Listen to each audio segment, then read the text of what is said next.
Good afternoon. This is the video newsletter for Buy Sell Short for Sunday, April 17th. We're starting off with the Dow 15-minute chart. You can see we got a nice little bounce over the last couple of days, and we have a pending golden cross when the 50-day moving average crosses up through the 200-day moving average.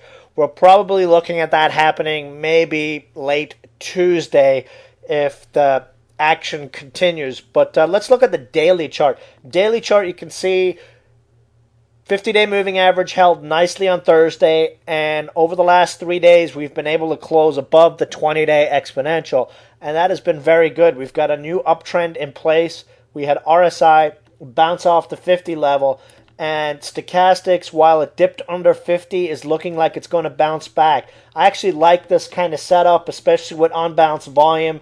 Volume was pretty good on the buy side over the last couple of days, so we could be in store for some nice upside this week, barring any sort of crazy news out there.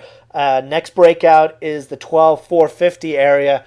SMH giving us a good confirmation of this possible run in large caps this week. SMH, nice consolidation over the last couple of days. 3450 would be a scalp entry on the SMH with a target of 35, and I would probably place my stops maybe 15 cents under the entry just to see what happens.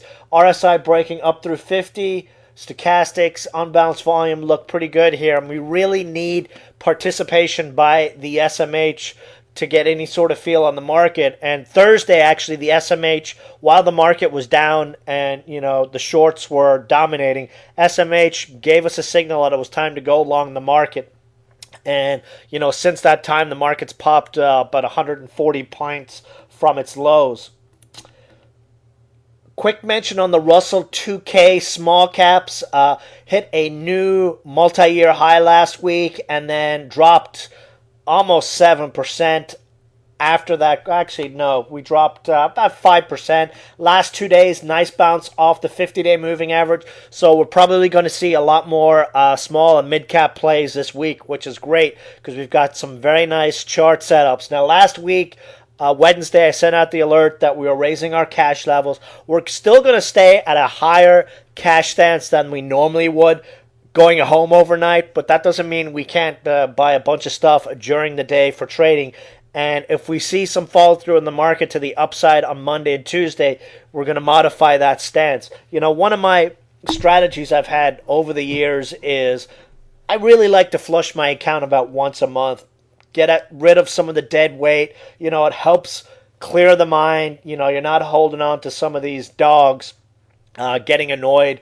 Even if you rebuy them higher, great. It's trading is a mental game, and sometimes you got to trick yourself into being positive on the market, and that's one of the ways we do it.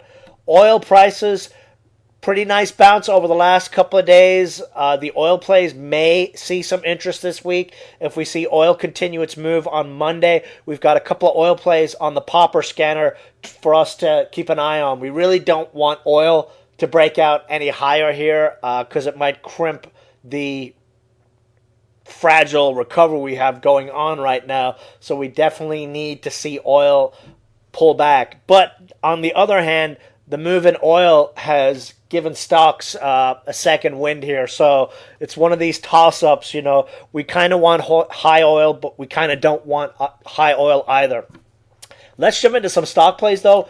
Big move for us on OPXA on Friday. We played this one into its poster presentation. Like I said, when you're given a poster presentation on new data on your drug, you don't do that if the data sucks. OPXA, very nice data. Hit our 225 target on the nose. Actually gave us a little bit more upside and then faded for the rest of the day. Would like to see some follow through on this one. I think we're going to probably see a secondary move tomorrow, maybe back to that 215, 220 area. But the hat positions we've got left on this one, see what happens. See what kind of bounce we get on this one. And then it's going to go into sleep mode until the ASCO meeting in June. CYTK, this was our other bio company presenting data. They presented late Friday, so hopefully we will get a positive press release tomorrow morning. Breakout add on this one would be a move through $1.60 and then a breakthrough at $1.60, and we could see a move up to that 180 plus area. So let's see if we get some positive data or press release tomorrow morning off CYTK. Another biotech stock to keep an eye on. We nibbled this one late Friday. Big pop on volume. There is a hedge fund manager out with a research report this weekend giving it a $10, $11 target. All we're looking for is $2.70 to $3 here. Nice potential chart breakout at 260. RSI breaking 50. Stochastic's about to break the downtrend line. We got some nice volume on Friday. And this fund manager, whenever he comes out with these reports, tends to get some nice follow-through volume. So this could be a nice scalping play tomorrow. Strong support, 238-ish. We'll probably add a dip under 245. 260 breakout. Let's see how high of a bounce we can get here over the next couple of days. NVIS, monster chat room play. Hats off to Hazel for bringing this back to our attention on Thursday. I know some of you guys jumped into it in the chat room on Thursday. $1.25, huge move on Friday. And of course, the rumor was Apple updated their patent that they've got for the little projector in the laptops, and these guys are the projector company. What we're looking for on this one is the last time that Apple rumor hit the market, this stock went on a big run in December for about 3 days. It ran from 140 to 2 plus. So this one tends to run for a couple of days at a time. Target tomorrow. Let's see how high we can get. We've got a consolidation area or resistance area around the 160 to 170 area. So let's see if we can get a nice little gap high move on this one tomorrow. And then next target would be a move to 2. RSI up through 50. Stochastic still really oversold. And very, very nice volume on Friday that we should see some follow through tomorrow. NTWK. We've played this one a few times over the last few months. They are presenting at the Red Chip Conference on Tuesday. There's only 5 companies presenting there, but we've got a nice bottomed out chart, almost similar to that Russell 2000 chart I gave you. Nice support at the uptrend line there. Breakout is 180. We're looking for a move up there to the 194 area, and then we can decide, or the stock can decide, if it's finally going to make a push back up to the 2s. Remember, this is a company insiders have been buying a lot of shares recently. RSI breaking up through the 50 level.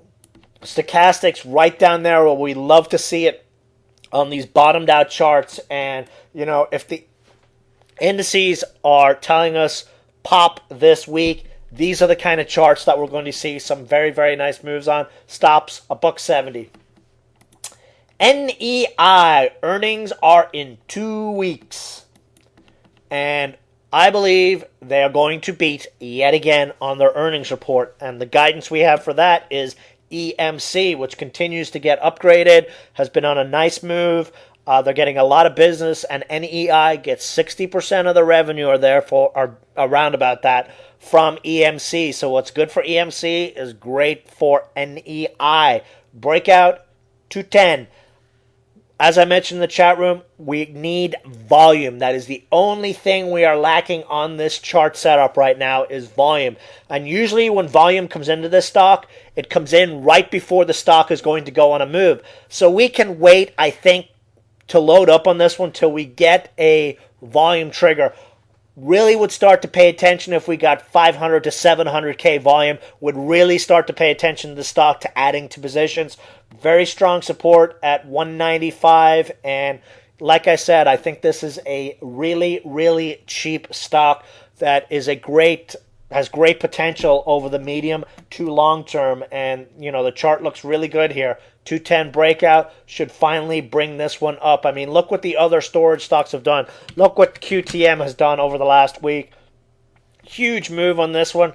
I think NEI is twice the company of a lot of these big storage plays that have run recently. It will have its turn in the dance. OPWV, frustrating stock, as it always has been. But we are consolidating right at the 200-day moving average. I even mentioned this in the chat room when we jumped in, and you guys, we've played this one so many times before that what we saw last week Really doesn't surprise us. Stock looks great, gets ready to break out on huge volume. Volume goes MIA, and then, the stock's down 10%. Consolidates, everyone got shook out, and then boom. I could see this one going boom back to the 220 area early this week. As you can see from this chart, it goes on big moves, but it loves bouncing back after a steep sell-off, especially a fabricated sell-off, which is what has happened recently. Stochastics under 20, which is what we want to see. If you're waiting to jump in on an ad here, I would probably add a break of 212 on this one, or add to positions on a break of 212. Stops at $2. MCZ, very nice bounce Wednesday and Thursday. We gave a little bit of it back on Friday. We'll be monitoring how GLUU acts this week. GLUU is on the pop scan, ready to pop again. If that pops, we move into MCZ. Nice uptrend support all the way back to its earnings report. Really, really nice setup here. The next break through 239, we should finally get our move to $3. This is a stair stepper. Time for the next stair to get walked up. So that's it for the video. If you've got any questions, feel free to send me an email or just hit me up in the chat room tomorrow, and I will see you guys in there tomorrow. Goodbye.